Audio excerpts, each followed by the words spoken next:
A successful road trip. Guys played really well growing up, doing some good things. Long way to go in the sense that, we've got to do a lot of things to get better. We got to tweak some things to get better. But all in all, we did some good things, watched some tape, got a lot of things to work on, like I said earlier, and then get ready for Tuesday's game. So tough stretch at Boise, UNLV at home, and San Diego State, of course, on the road, and then Utah State on the road. So tough stretch. We're doing a lot of good things in stats. We're ranked really high in some things, and we're doing some good things. Like the team, like my kids. They're a lot of fun. I don't know if the weird thing about this team is I don't know if they feel pressure. I don't know if they make plays and don't think about the consequences. But they play pretty freely, and they're learning and growing up and doing what I've asked them to do, and I think that's why we've got better. Good news today about our GPA. We got 3.15, which is a record.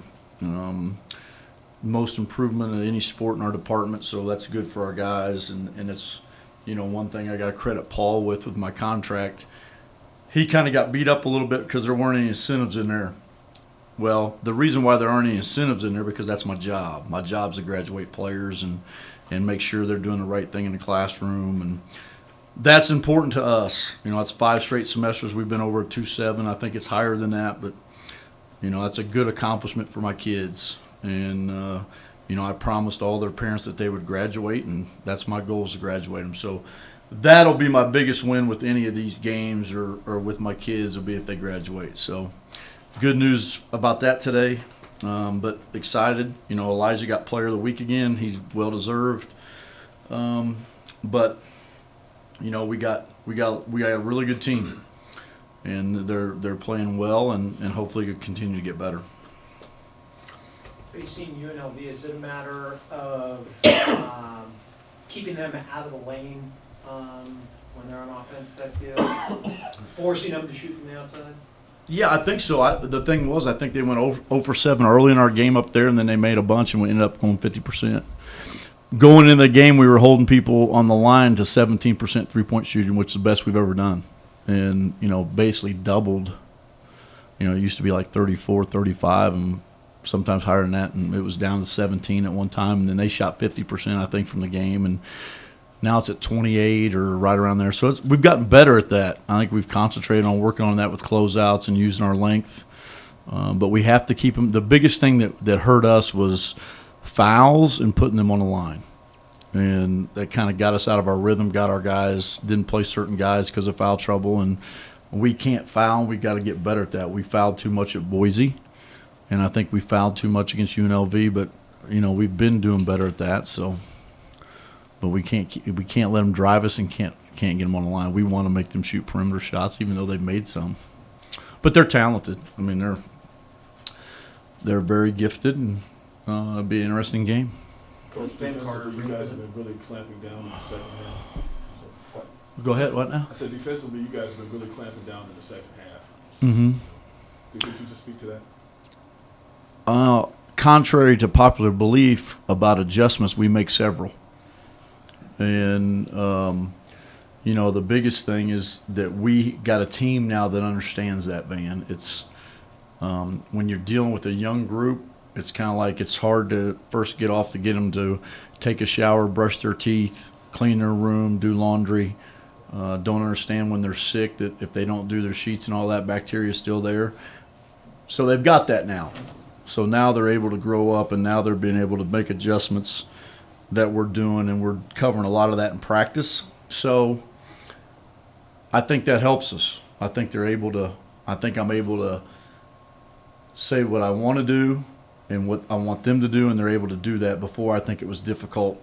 A lot of it was the teaching that happened in Hawaii when we were getting beat. What we needed to work on, and so I think they're getting better at that. I think we're able to do some things that we couldn't do early in the year. Follow up to that one, actually, then I'll ask what I was asked. Mm-hmm. the second half for UNLV in particular has been, in fact, the first 10 minutes, kind of like the third quarter, basically, of the game, they've been outscoring teams quite a bit. They didn't so much against San Diego State, but there's a burst of energy, and they had it against you guys in that first 10 minutes of the second half. How do you prepare, and do you do anything different for a team that's kind of making a trend now of coming out of that second half as hot as they've been doing? Does that change anything for you? No, I just think we got to play our game. We've got to we've got to come out better in the second half, and I think that's one thing we got to continue to work on. We've gotten better at the first 4-minute game, but I think we got to come out better in the second half. But, that's one thing that's one of their strengths is they're able to surge after half pretty good. But, we'll find out tomorrow if they're able to surge in the second half at our place, and should be a good crowd. Is there anything you've seen that kind of points to why they're able to do that? Or are they doing anything different, or is it just... Jeff, I don't have enough time in the day to worry about that. I mean, I'm just trying to worry about my But they're team. not changing what they're doing out of half necessarily. I haven't watched them closely enough. Okay. I only pay attention to the game I have ahead of me, and I've watched tape on them. But I mean, I'm not paying attention to every 4-minute game they play or everything they do. What does Ben Carter bring to them? A lot. He's probably their best player. I know I'm gonna get havoc for that, but I think he's their best all-around player. Is he their best talent? Is he their best ceiling guy or pro prospect or whatever you want to say? Probably not, but he's their glue guy, and he does all the stuff. He can score it. He can guard. He's an excellent rebounder. I think he's terrific. We recruited him really hard.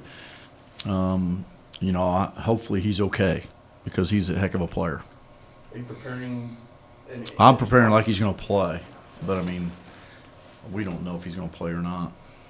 Have they played different under Todd Simon that you have seen? I know you said you I thought they played with a lot more energy. I thought they played with a lot of energy in our game. I've watched a lot of tape on them recently. I think Boise got out on a 9-point lead at half, and then I think they whittled it down because they're at home and got some momentum. Nevada, low-scoring game, and it just worked out where Nevada finished. So I don't think they're playing any differently. I think they're running the same offense and doing maybe going to Zimmerman a little bit more. So, but they got good players. Craig, back to the learning thing. Is there something for a young team to learn how to win on the road? And if you believe that some of that happened in Boise, a tight game, learning how to win. Yeah, I just think Jeff. The funny thing is, until you do it, it's really not a learning thing, and I think that was big for them. I think that's why they were so excited. I mean, I think that they had heard the noise outside, the rumblings, and they're kids, so they hear all that. And I've tried to keep them away from most of that, and I think they've done a good job with that. But until you win a game like that or beat a team that's respected right now and how well our league's doing as far as in league, it's pretty competitive in league. And I think it gave them a little confidence. I think that's why they're excited. That's a learning curve for them because they haven't done it. I mean, beating San Jose State, I know Jeff thinks they're really coming on. So beating San Jose State and beating, some of the teams we beat on the road, Fresno was a learning curve for our guys because Elijah didn't play. But, I think beating a team as like Boise with the team they have with Drimmick. I mean, Drimmick could end up being Boise State's leading scorer of all time, which is a heck of a feat because they've had a great program. And, Webb's who he is, probably between Josh and Eliza and him, probably right there for Player of the Year. And, Duncan's unique because he can do so many different things. But I just think it gave our guys a little bit of boost that they can beat good teams on the road. You mentioned noise, and I don't know what you hear outside. I don't know what the players hear. But there's an amazing lack of noise around your team. And watching other broadcasts, people talk about this league. They talk about San Diego State, and then they talk about not you beating Boise State, but Boise State losing 2 in a row. They talk about UNLV. They're talking about everybody but the team who's sitting in second place. Do you hear it? Does it bother you? Does it matter to you? TV being Just the commentators were coming to the league, watching the networks and watching the different games. well, to be honest with you, I don't listen to the sound, so I don't hear it. I really just watch the tape. So, it is what it is. So, we just got to keep working and keep driving and keep winning. And if we do that, then it'll all work out. Coach Chris, you talked about how you guys are shooting from three-point line. Well, I think the biggest thing since we got back from our trip, I think we're just taking good shots. And I think we're not taking the first one we see, the first one we want to shoot. So I think that's helped us. And I think that's why we're leading the league in three-point percentage. I think that's why we're leading the league in two-point percentage, because I think we make a really strong effort to get the ball to Tim early and often.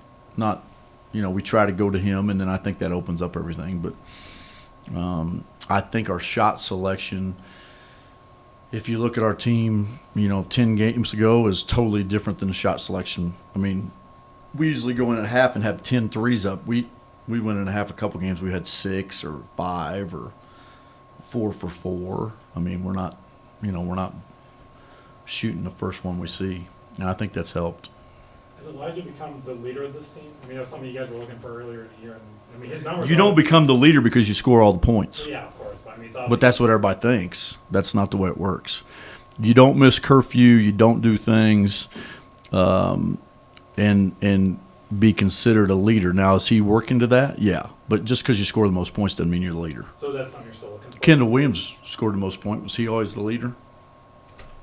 No, we're not looking. We're growing up. I mean, we got 3 sophomores that start. We got Tim Williams, who probably should be a leader, but he's not outspoken. Obach isn't outspoken. I mean, we're. I think it's by committee with our team, and we don't have a Hugh Greenwood on our team. Now, will that happen? Yeah, I'm sure it will. But right now, I just think they're having fun and playing well. Has Elijah met the terms yet with his discipline? Or? Yeah, he's back in the lineup. Okay. How difficult are these Tuesday turnarounds? I don't know, but I think do we have the most Tuesdays? I think our team has the most, isn't it? I think it's the most. Tuesdays are difficult because Sunday's usually your day off, and it becomes not your day off, and your Wednesday's your day off now, so it's a little bit difficult. The only good thing about Tuesday games are if they're at home. That only helps. It helps a lot if they're at home, but it's part of the TV deal, and so Tuesday it is, and we'll just get ready. But it's difficult. Like, we didn't practice yesterday. We just went through film and did some things, and then we'll have some guys that won't practice today just because you can't play the 34, 35 minutes and then turn around. It's too hard on the body. Do you feel a different energy for these home games when you play at UNLV or San Diego State? I mean, I don't know yet because we haven't got down there yet. I'll know once we walk down tomorrow and I see it and feel it, but I'm sure our fans do. But it shouldn't be that way. It should be anytime whoever we play, it should be the same way, but sometimes it's not. Coach, how do you feel about, I think this is the second time it's happened where Mm-hmm. you play UNLV and then now you play San Diego State after we've already played UNLV twice. Why does that happen to us? Because I thought it happened a couple of years ago too. It's computer generated. And if you believe that, then I got some marshland to sell you in Florida. I don't. It's supposed to be computer generated. So you don't have a say, so you can't go to them and ask them why, or have you thought about it? Yeah, you do, but I mean, Yeah. it's one of those things. Would You guys say- are back to traditional bigs. Last few games, and maybe not big guys like Zimmerman, Morgan, Carter. I know you may not play, but what does that change? I know there's a size on Boise State, but they play outside in kind of. It's hard. They're hard to guard. So it's different from the last Mhm. few games. Was O kind of laying low a little bit because they didn't have traditional bigs in those last games, and now he's going to have a bigger role defensively? I thought he did the best job in the last 2 games he's done since he's been here, as far as being out to close out the Duncan and being out there to close out on Webb, being able to guard against Air Force. I thought it's the best he's done. Now, what do you mean? Is he going to be more involved offensively or defensively with block shots? I don't know that, Jeff. I think he did a really good job for a 7'1" guy that's chasing those guys. and he's not gonna have to do as much chasing this time. Is it back to? Well, I think using his Zimmerman, hands? the thing with Zimmerman, I think that's unique is he can shoot it out there and do some things, but he hurt us in the post, so I mean, O's going to have his hands full. Our Coach, you turnover guys- number was down the other day. When you looked at the tape, did you see a reason why, or just took better care of the ball? Well, we didn't have as many charges. I think that kind of goes unseen sometimes. We did have, I think X had one, but I think we've had games where we've had 3 or more, and that counts as a turnover.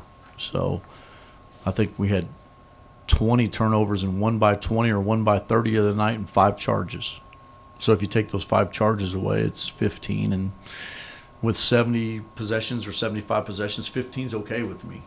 Now, we want to control the ball and limit turnovers, but if you play the pace and how loose our guys play, then and they try to make plays, you could have that. But 70 possession games, 75 possession games, if you go to 15, that's fine. I mean, we were scoring anywhere from 60 to 66, last 2 or 3 years before this year, and without the clock, and 12 was our goal.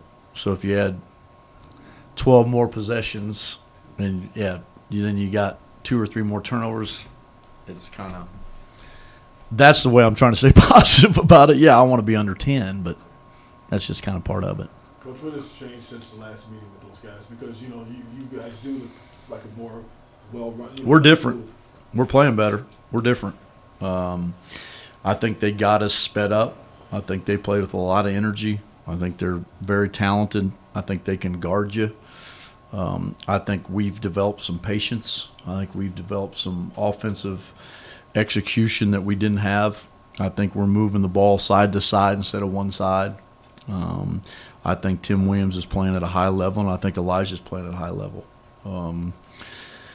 So, we got some guys that are doing some really good things, and I think our team's figured it out. So, I think they're doing some things, and one thing that we've done is, after made baskets, I'm making sure we're getting in a set and we're executing better, and I think that's helped us. So it's Tim Williams, he got hurt, and then you brought him back. Does he seem to be okay right now, you think? He seems to be. I don't know if he's going to practice today. So we'll just play that by ear. He'll do as much as he can, and if he can't, I know Elijah won't practice today, but we got some guys that are banged up, so we'll do as much as we can and see how, and just get ready. We just got to be physically ready for tomorrow.